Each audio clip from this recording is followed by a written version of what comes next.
natin ang isa pang mabuting kapuso na pumasok sa Blue Group. Siya si Emmanuel M. Bagwal. Isa po siyang college freshman na tumutulong ipagtanggol ang karapatan ng mga bata.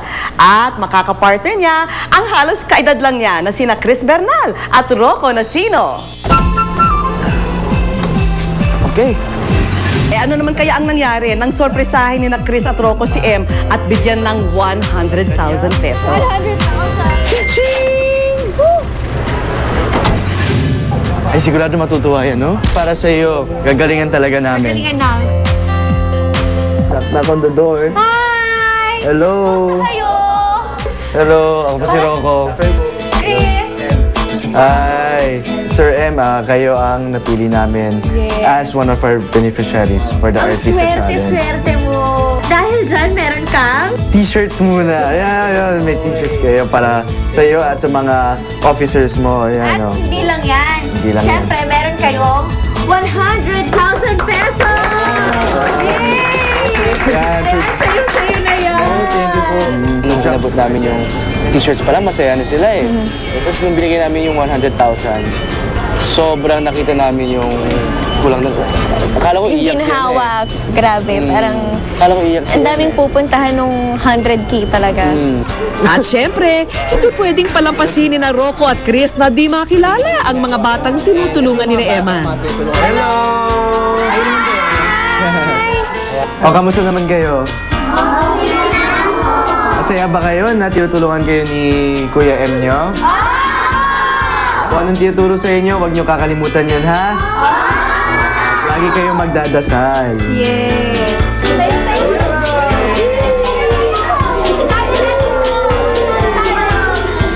At ang pinakahuling mabuting kapuso sa Blue Group ay si Alberto Francisco o Brother. Siya ang tumatayong kuya at advisor sa mga bilanggo sa Muntinlupa. Kapartner ni Brother sina Ina Asisio at Mark Heras. Sa Caloocan naman ang punta ni na Mark at Ina. Nasasabik na rin silang maibigay ang tumataginting na 100,000 pesos para kay Mang Alberto.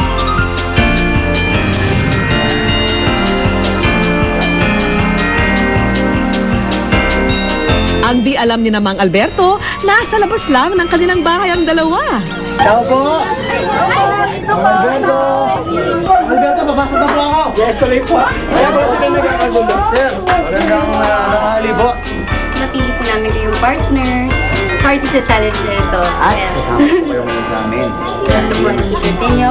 At dahil dyan, para mas ganahan kayo dito sa ating Artista Challenge, meron po kayong 100,000.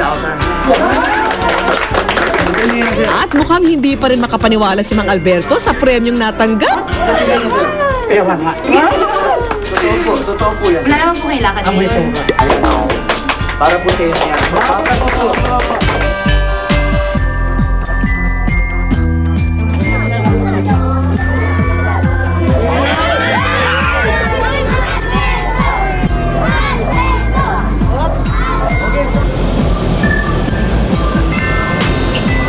Ang unang challenge para sa Blue Group, Drop All the Way. Nakasuot ng Santa costumes ang bawat pair at saka sila magrarapel pababa ng building. Pero habang bumababa, may dala rin silang puzzle pieces na kailangan nilang idikit sa mga bakanting bahagi ng tarpaulin. Ang unang makapagdikit ng lahat ng puzzle pieces may 50 points. Balik na tayo sa gitna ng aksyon, kasama sina Drew at Rian.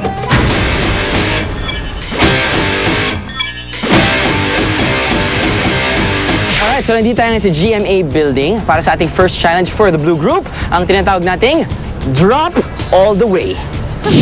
Ngayon, sila naman maglalaro bilang mga Santa Claus, because they're generous. Yan. At bawat pair, syempre nakasuot si Santa Claus and Mrs. Santa, bababa from the 70th floor all the way down to the 5th floor, which is where we are now. Okay. Santa na Santa. Ayun nga lang, ang mga dala nila, hindi magiging gift, pero mga puzzle pieces. Habang pababa sila ng building, dapat kolektahin nila ang mga puzzle pieces nila. At That's right. pagdating nila dito sa baba, ididikit nila ang mga puzzle pieces nila sa Christmas tree na nakaprint sa ating malaking tarpaulin.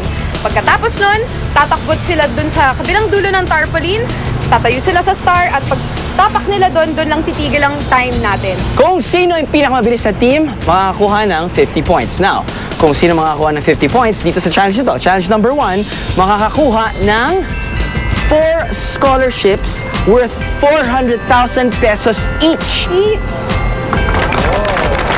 Not only that, Para sa family pa lang para sa yun. family pa lang yan, para sa community. 1,000 pairs of shoes para sa community. So, artistas kaya? That's what I'm talking about. Let's get it on.